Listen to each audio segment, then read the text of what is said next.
Hi, I'm James Falzone. I'm a clarinetist and a composer, but I also love to cook and to bake. And some of my friends and family have been asking me for a special bread recipe that I might share during this quarantine COVID-19 time. And so I put together this short video of me making focaccia, which is an Italian flatbread that I've been making for years. And my family and I believe that every day is just a little bit better when you're eating focaccia. So join me, and I hope you'll be able to make this at home and enjoy it just like we do. All right, so let's get started. One of the great things about focaccia is the simplicity of ingredients. You need only 5 ingredients to make the dough: water, flour, yeast, salt, and olive oil. Really simple. The toppings will come later. So to start, 2 cups of lukewarm water. The water temperature is pretty important. If it's too cold, your yeast won't activate. If it's too warm, the yeast will die off. The water will kill off the yeast. So you want to think about bathtub temperature water. Stick your finger under the tap, wait for it to get to that nice sort of calm, warm temperature, and that's the temperature that you want. If you want to speed up your dough a little bit, if you're pressed for time, you could pump the temperature up a little bit, but basically warm, tepid water is what you want to go with. 2 cups in your bowl. I'm using a standing mixer. You can totally just use a regular mixing bowl. Works just fine. This is going to help us out to speed things along. All right, your yeast, this is basic active dry yeast. You could use a sourdough starter. There's all kinds of things you can do. This is basic dry yeast. So I'm using 2 teaspoons, which I'm going to sprinkle on the top of this. Now another little trick, if you don't want to use that much yeast, if you like to conserve yeast, I know that yeast is actually a hot commodity right now during our quarantine times. You could also use 1 teaspoon of yeast, a cup of flour in there, let it sit for a couple of hours. It's kind of like a poor man's sourdough starter. It's called a poulish, which gets the yeast activated. In this case, I'm going with 2 teaspoons of straight yeast on top of my tepid water, my lukewarm water. You could proof your yeast if you think it's maybe a little old and not that active. Yeast is pretty resilient. I have a feeling it's going to be just fine. People have found yeast in their refrigerators that's 4 or 5 years old and it still works. You can proof it if you want to. Proofing means you just wait for it to start bubbling and you'll see that the yeast is active.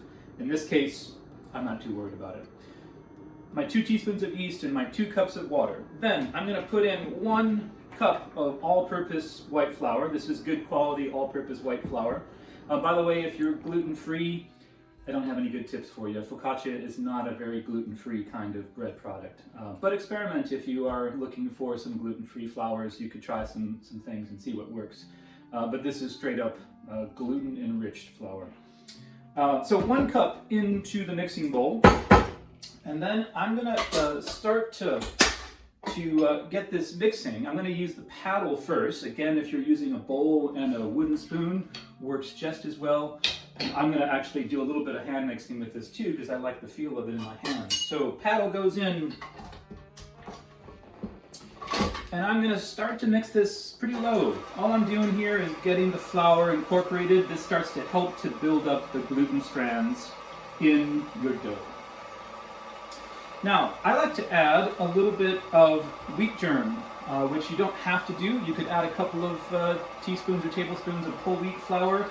You don't want to make this dough out of entirely whole wheat flour, it'll be too dry. But I like to add a little bit of wheat germ just to enrich the dough, make it a little bit more nutritious, and it gives it a little bit of a different texture, or it enhances the texture. So I add this in usually about this point. And I'm going to put in a little bit more flour. I like to just sort of tap it in slowly so that it doesn't fly back up in my face, which has happened many times. A little bit more just to kind of get this dough starting to come together. One of the reasons why you don't add everything at once is because the salt will slow down the yeast production. It sort of tempers the activity of the yeast, so you don't want to add your salt too soon. So I'm just adding a little bit of flour, half a cup at a time. I've got this great little scooper, but you can do it with your hand. You can do it with a regular 1 cup measuring unit. All right, so now it's starting to come together. It's looking a little bit like wallpaper paste. And now I'm going to add in some olive oil, about 2 tablespoons. I don't like to measure things too much, so that feels like about 2 tablespoons to me. And now I'm going to add my salt. This is sea salt. You could use kosher salt, any kind of salt that you want. I'm adding 1 tablespoon of salt. The salt, as I mentioned, is there for flavor, but it's also there to kind of keep the yeast in check. All right, now that's mixing in. I'm going to start to add more flour, and you could, if you want to, just turn this off, stop mixing, put in some flour. Again, I've done this so much that I kind of know how to judge it, but you may want to just add a little bit at a time. So slowly get that mixer going, slowly mix it by hand. You can see some flour popping out. Sometimes that goes all over my face. It's quite fun. A little higher now. This is starting to come together. So if you've made some bread doughs in the past, something different about focaccia dough is that it should be a little bit more slack. It should not be like pizza dough, it should not be like bread dough, it should almost be like a batter. This is to keep the moisture content pretty high in the dough, which will give it that lovely, airy, chewy feeling that we have come to love about focaccia. Okay, so you can see it's coming together. It's still pretty slack, and I want to keep adding flour to this dough at this point to make it come together more. A little bit at a time. Watch out for flying flour. And you can see it's starting to come together. Okay, you can see about another minute or 2 of them just keep adding flour, and we're starting to get what's looking like a coming together dough here. Still pretty slack, still a lot of moisture in there. And at this point, what I'm going to do is turn this mixer off, or you would stop mixing, and I'm going to go to a dough hook, which is just a little better for the standing mixer. But again, if you're doing it by hand, you're just going to keep on mixing at this point. My dough is still pretty slack from the last time you saw it, so I do need to add a little bit more flour. But we're starting to get there to the point at which I'm satisfied with how it looks, and I'm going to turn it out onto the board here so you can get a look at it pretty soon. What you want is a dough that's looking just about right. What you want is a dough that is it's still got a lot of moisture content, again, for that beautiful focaccia flavor and focaccia texture, but it has to be something that you can actually hold on to in your hands. So you can see how that's starting to look. This point is where I like to start to feel this dough. So I'm going to take it out of this bowl onto my well-floured table here. Could I ask my assistant to get the dough scraper, please? It's good to have assistants. All right, so you can see this is still pretty sticky, and sometimes people at this stage, I have found, this is where they get a little grossed out from the dough making process. This is actually where I think it gets really fun, because I like to feel this in my hands. Oh, thank you, assistant. Dough scraper, really important. You can use a spatula too, but dough scrapers are super helpful. I'll show you how to use it in just a second. All right, so you can see this is almost like a kind of cake batter, right? It's still a little bit too slack, but it's about what we want. All right, so lots of flour on your table. This gets messy, nice and sticky. Oh, it feels great though. So you want to try to build up, this is where the gluten content is being built up. And you want to get this dough, this sensation of pushing into the dough and then turning it. And the dough scraper or some kind of metal spatula just helps to pick it up. It is so sticky at this point that too much of my warm hands will just make the dough a little hard to work with. And I'm incorporating this flour into the dough as I go along. And you can see this is a handful of dough, right? This is what's going to make two lovely focaccia. And then as it starts to pull together, it's just a real joy to work with this dough. And this sensation of using the palm, the heel of your hand to push into it, gathering flour together. Don't worry about making a mess. You can get your assistant to vacuum up later, or you can do it yourself. And this really helps to just keep this dough moving, turning it in on itself. You see, if you've ever watched baking shows, the Great British Baking Show, things like that, they're doing all kinds of slamming on the table. Totally fun. You can do all those kinds of things. This is not a pizza dough, so you don't want to be throwing it up in the air. It's too slack of a dough to do that. It's going to fall on your head. It's not going to work, so I would not recommend that. But this whole process, especially right now as we're all sitting inside too much and not moving around, this feels really good on the hands, and it's an aerobic workout for sure. The amount of time to be kneading this dough is really up to the dough. The dough has to tell you what it needs. Haha, pun. In this case, this is starting to feel pretty good. And if you've made bread dough before, this is going to feel too wet. You're going to say, oh, I got to add more flour. Resist the urge to keep adding flour. I just added some more there just because it's still just a little bit too slack. But it's almost there. And on the hand, it's going to feel a little bit sticky. And you're going to think, is that really done? And it is. The more moisture content you can leave in this dough, the better it's going to taste. The texture is going to be better.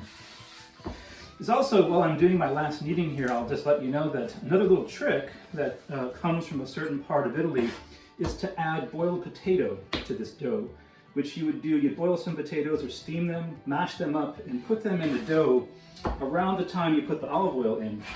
And that makes a really light and airy dough. I've done it a lot, it's delicious. Potato focaccia from the Liguria region, I think, of Italy. So this is just about there. That is a beautiful focaccia dough. A little more slack than you would normally want bread dough or pizza dough. It's the way it should be. Okay, the next thing we need to do with this lovely dough is to let it rise, which I'm going to do in this handy container, which is specifically for this purpose. A little bit of oil helps. You can do this in a bowl and put some cloths or plastic wrap on top. The olive oil will help it just not to stick. I'm going to take this dough,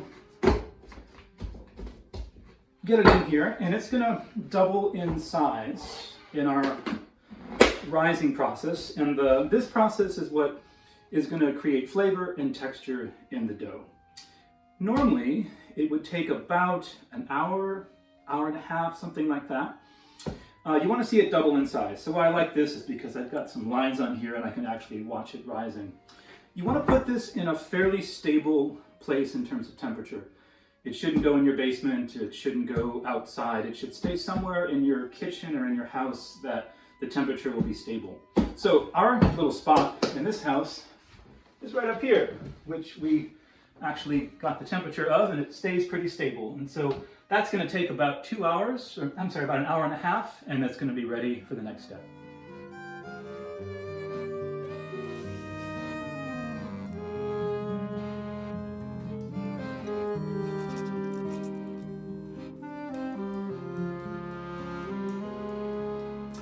All right, so it's been exactly an hour and a half since we last saw you. Hopefully you enjoyed the time-lapse portion. I'm going to grab my dough from up here. You can see it has doubled in size, maybe even a little bit more than doubled in size. These lines are very helpful. If it was in a bowl, you should just see it bubble up. What I'm going to do now is to deflate the dough. Oh, it feels great. It has a real nice airy texture to it now, but it still has body. It feels good in the hand, but it's also, as I've been saying all along, still a pretty slack dough, which tells me that the moisture content is still high enough for a focaccia. So I'm going to put it out here on my board, plenty of flour. You see how nothing sticks in there because I had olive oil in there, which is really helpful. And knock the air out of this. So what the fermentation process has done, the rising has incorporated air into the dough, develops flavor, develops texture, but now I need to knock that air out of there. And then we're going to do a second rise in our pans. And this dough just feels great, and as I'm doing this, just a little bit more flour, which is not to add flour to the dough, but just to make sure it doesn't stick to the table. And you can see it's lost a little bit of its tackiness. It's not so sticky as earlier, though it is still, it's sticking to my table just a little bit, which is exactly what I want. And this is also a process that feels really good on the hands. Nice little meditative workout. Okay, once I feel like I've knocked most of the air out of this, I'm going to divide it in two. You could let it rest a little bit if you wanted to. Resting dough is never a bad idea. It kind of helps the dough just to settle down. I do that sometimes I don't. In this case, I think I'm going to forego that. But I've got basically two equal doughs. Okay, now in terms of what to bake the focaccia in, I like to use cast iron pans. They work really well. They conduct heat nicely. The black bottoms will help to form a really nice crust on the bottom. You could also use a cookie sheet. You could use really any kind of pan. You could even do them freeform. You could put them on the cookie sheet, or if you've got a pizza stone, you can do it that way. They're going to be much flatter that way, obviously. The kind of joy of focaccia is something that does rise pretty high. So something with some walls on the side is preferable. Cast iron works really well. Whatever you choose to use, you need a pretty generous amount of olive oil in those pans or in those cookie sheets to make sure that nothing's going to stick. And so I've got a couple tablespoons in there, and I'm going to spread it all around. Make sure it's up on the sides, because that dough is going to rise up the sides. The olive oil also helps to penetrate into the dough, provides flavor. It's really it's an essential part of the focaccia experience. Okay, now I got my dough. Maybe knock a little bit of flour off there. You can see how it's sticking to my hand a little bit, exactly what I want. Just plop those guys in there. Again, I could have been a little bit more careful in my measurements and made sure they were each of equal weight, but I'm pretty close. This one's actually just a little bit heavier, but that's all right. Okay, now when the dough is inside these pans, when you first put it in, it's not going to be very easy to spread. That's because the gluten in the dough has really become restricted. So the dough is kind of elastic, and I can spread it out, it's just going to come right back in again. What you need to do, if your dough is behaving that way, just let it sit 4 or 5 minutes, and it should relax, and you should be able to spread it out. So I'm going to let this dough sit in the pans for just a couple minutes, maybe 3 minutes, and I'm going to come back and finish spreading it out to the very sides. All right, so I've given this about a 4 to 5 minute rest, and now I'm going to finish pushing it out to the sides. Here I'm trying to fill up as much of the pan as I can, and now with that resting period, it spreads out all the way to the very sides. And you can see the olive oil, I put in quite a lot of olive oil, maybe a little bit too much, but that's all right. You can see it's dripping into the dough, totally fine. It's extra yumminess. If you have some flavored olive oil, garlic infused olive oil, rosemary olive oil, totally fine, even adds to the flavor. Okay, so now, and by the way, I did put a little bit heavier dough in this one just by mistake. Really makes no difference. This one might get a little higher and thicker than this one. So now these need to go for a second proofing. What that means is they're going to rise up about 3/4 of the way inside these pans. When they go into the oven, they're going to have what's called oven spring, which will make them rise all the way to the top. So at this point, I want to put these again to rest. Here, I don't have to be quite as careful about my temperature. They're going to be fine wherever you put them. Just make sure it's a relatively steady temperature. And I like to just cover them so that nothing in the kitchen gets on top of them. I usually put 2 cloths on top. I would not use plastic wrap at this point. It won't let it breathe. It's also not very environmentally friendly. So just a couple of cloths on top. Some people like to spritz them with water to kind of keep them moist. I don't think it's really that necessary. But you're going to want to let these sit for about 45 minutes. It depends, of course, on what the dough is doing, temperature in the room, activity of the yeast, all kinds of things. You just need to keep an eye on them. When they're about 3/4 of the way up the sides of your pan, or if you're doing it free form, when it has risen, just gotten some more air inside of it, you're good to go, and you'll put it into the oven. When we come back, I'll show you how to top them and bake them off.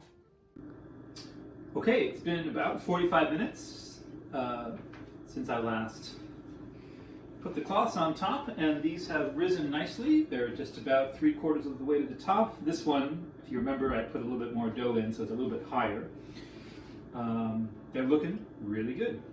Now, the process for topping them is where things get creative. So you can do literally whatever you want.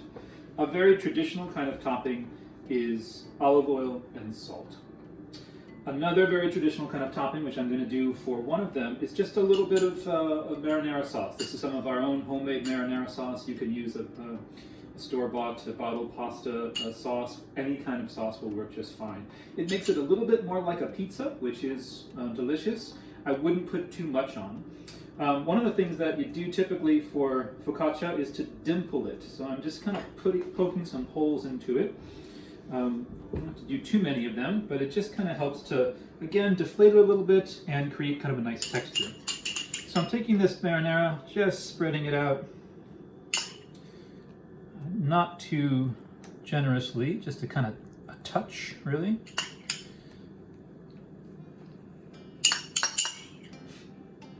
And you might want to just stay away a little bit from the edges where it can kind of catch and burn a little bit. And I would not go too much more than that. If you start getting too many toppings or too much topping on a focaccia, it winds up just being a pizza, like a big, sort of deep dish pizza, which is also delicious, but not exactly what we're going for here. So I would keep it kind of simple like that. I might at that point put just a little bit more pepper on top. There's already quite a lot of flavor in that marinara sauce, garlic and herbs and so forth, so you don't need much else. That is good to go. You could put a little bit of cheese on there if you wanted to, just light bit of Parmesan, something like that. Again, keep it simple. I would say 1 or 2 toppings on a focaccia is really about all you need. I've done caramelized onions, I've done some caramelized mushrooms, things like that. This one's going to be delicious. My other favorite, maybe my true favorite topping, is something a little bit simpler, which is in here I have a clove of garlic and some chili flakes and some other herbs that I smashed down with my mortar inside of my mortar and pestle here. I'm going to put a little bit more fresh rosemary that I just picked from our garden. It grows abundantly here in Seattle. So I'm putting just some in here, and I'm putting a couple of globs of olive oil. And I'm just gonna mix that down a little bit more, just to get some of the herbs out and sort of the oils out of the rosemary. And again, I've got garlic in there, just 1 clove of garlic, and I've got some chili flakes, and that looks great. And now I'm gonna dimple this guy. This one is about the right size. I didn't quite get enough dough in that one, but this is the perfect size. And I'm just gonna take this lovely flavored oil and mix it all around. Again, you can do nothing wrong at this stage. Anything you put on top of these is going to be delicious. So it'll taste really great. Any look of the dough on the top at this point, if it looks a little bit lopsided, it's going to kind of even itself out when it bakes, because it has this little oven spring. When it hits the hot oven, it's going to change and form like a loaf of bread does, and so any way you see it right now will still change. I'm going to put just a little bit of finishing salt on top of this one. This is just some coarse salt from Hawaii. You could use a little kosher salt, sea salt, all good. there was no salt in my oil, so that's why I need to just put a little bit of salt on top there. That's looking delicious. Okay, so now we go into a 400-degree oven, and I like to have one bottom rack. Bottom of the oven's always a lot hotter, and so you get a really nice firm crust at the bottom. And we're going to leave those in about 10 minutes, and then we're going to switch them. And the whole process of baking this should take between 20 and 30 minutes. And it's really about the look of them more so than anything else. So right now, the whole process from when I started to about now has only been about 3.5 hours. The whole process will be 4 when it's complete. Only about 35 minutes of that has been actual cooking time. The rest has been waiting for the dough to develop, etc. So though there's a little bit of labor involved, fun labor, it's for the most part a pretty hands-off process. So back in about 10 minutes to flip those around. All right, 10 minutes later, let's give these a flip, and you can sort of see how they're developing a little bit. Looking beautiful.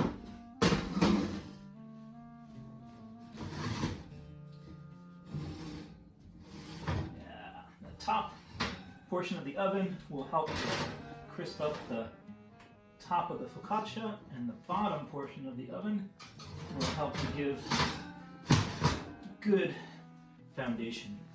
So we'll give those another 10 minutes, then we'll take a look at them. What I sometimes do in that last part of the cooking, the baking, is I put them both on the top just to brown up the outsides of them, and then we'll pull them out and cool them.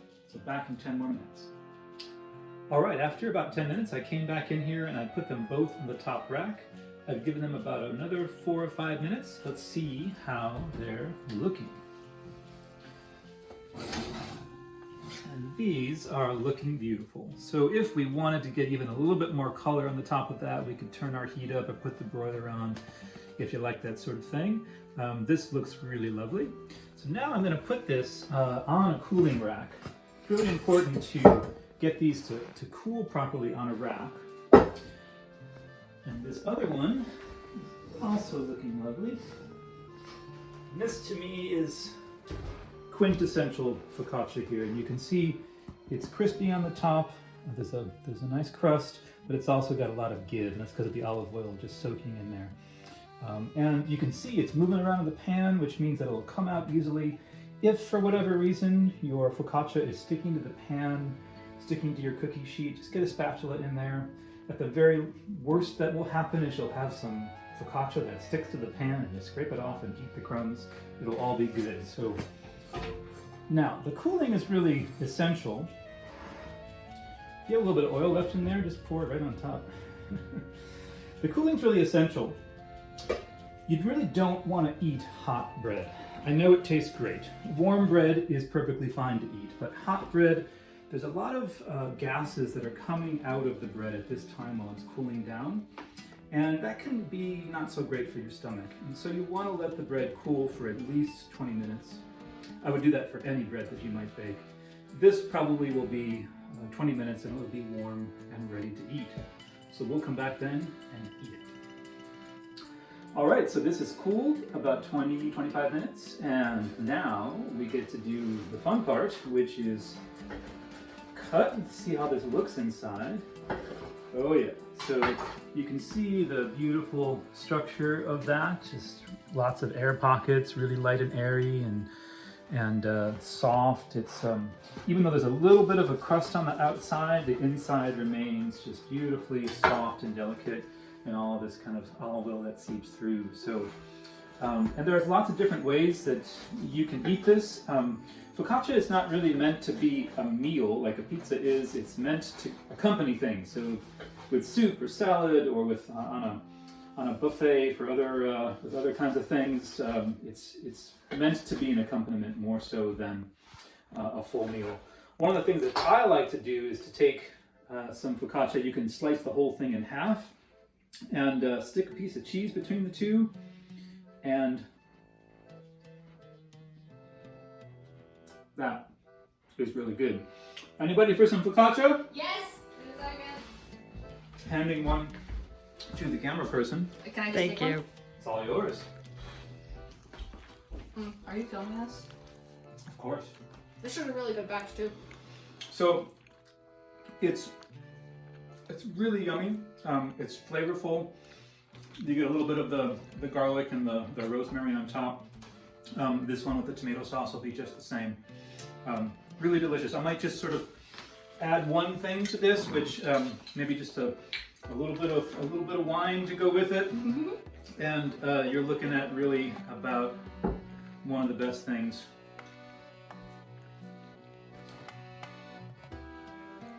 Can we have some of that? Yeah. Yay! I'll just take my piece one. There you go. So there you have it, my friends. Focaccia, I hope that this has been helpful, and we really do feel like every day is just a little bit better when you're eating this stuff. So stay strong, stay healthy, stay home, and eat focaccia.